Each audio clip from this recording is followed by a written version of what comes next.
Hello, everyone, and welcome back to Channel Dad Bryon Lape Reads. And it's been way too long, and so we're going to get to something to help you be more productive. 5 questions productive people ask themselves to stay focused.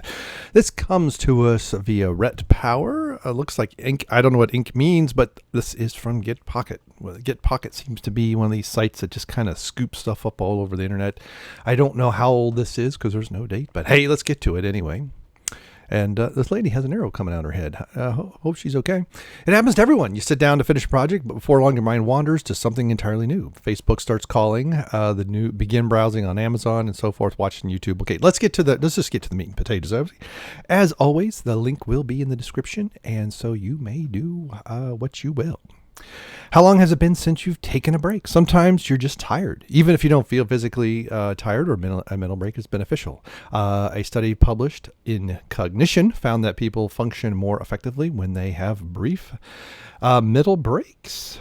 And when our external stimuli, for example, what we see in here, remain the same, our brains gradually stop registering those stimuli. Yeah, kind of boredom. Stand up, stretch, and spend some time on the task. And this is good, too, for those of us who have to sit down for a living. Every once in a while, just get up. Even if it's, walk to the bathroom. A lot of us are working from home these days, so that distance isn't very great like it used to be in the office. Maybe walk around the house. Maybe walk outside just for a few minutes. Just stand out and sit in the sun or stand in the sun. Are you running on a good night's sleep or just caffeine? Now, this one is extremely important. It is amazing how many 20-year-olds, oh, I'm so tired. Yeah, they think they can get on 4 or 5 hours of sleep. Your body doesn't have enough time to flush everything. We've heard it a million times. Adults need 8 hours of sleep. In reality, each person needs they do very slightly. Or greatly. Some people need 10 hours. Some people are good with 6. But if you can only get through the day with 5 cups of coffee, you might need to set an earlier bedtime. Unfortunately, catching up on some sleep during the weekend doesn't work. With 10 extra hours of sleep, participants' ability to focus was less than those received consistent sleep throughout the week. Yeah, I kind of feel better for a couple of days, and then it's like, what have you been eating? This is very important. We are what we eat. Whether it's surprising to you or not, the food you eat affects your focus. While there's nothing wrong with grabbing a hamburger for lunch, it can make you groggy in the afternoon. Well, the hamburger is not the problem, okay? Because I eat a lot of meat, and I can tell you right now, with low carb, I am not tired in the afternoon. High fat foods require your body to work harder. Incorrect. Fruits and vegetables. Oh, this. So now we have, this is citation needed here. High carb. Your body.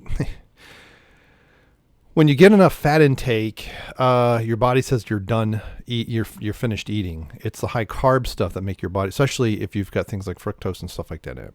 How often do you eat? Most people go to work, power through mid-morning hunger pains, and eat lunch during the day. But it's better to graze. This varies. Some people, I actually know people who may one really big meal, usually around noon, or 1 or 2 sometimes that late, and maybe a couple small snacks, and that's a maybe. And I know other people and myself, every 2 hours I'm eating. And I'm not eating we're talking several hundred calories, maybe 20 grams of protein.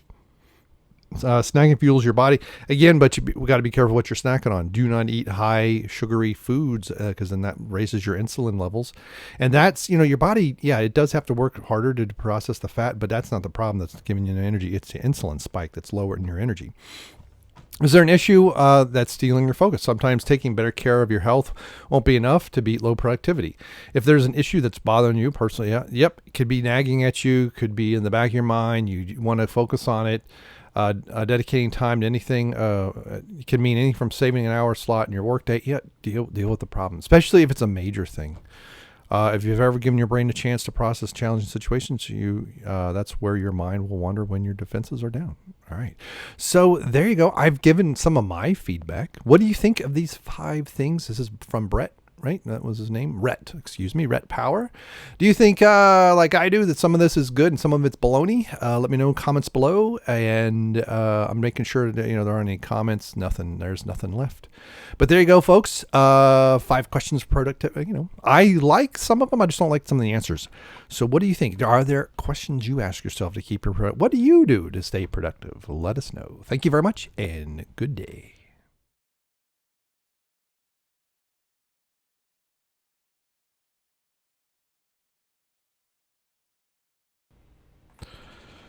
I know.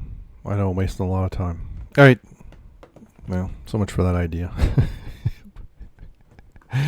I think it'll recover, but we'll see. 3, 2, 1.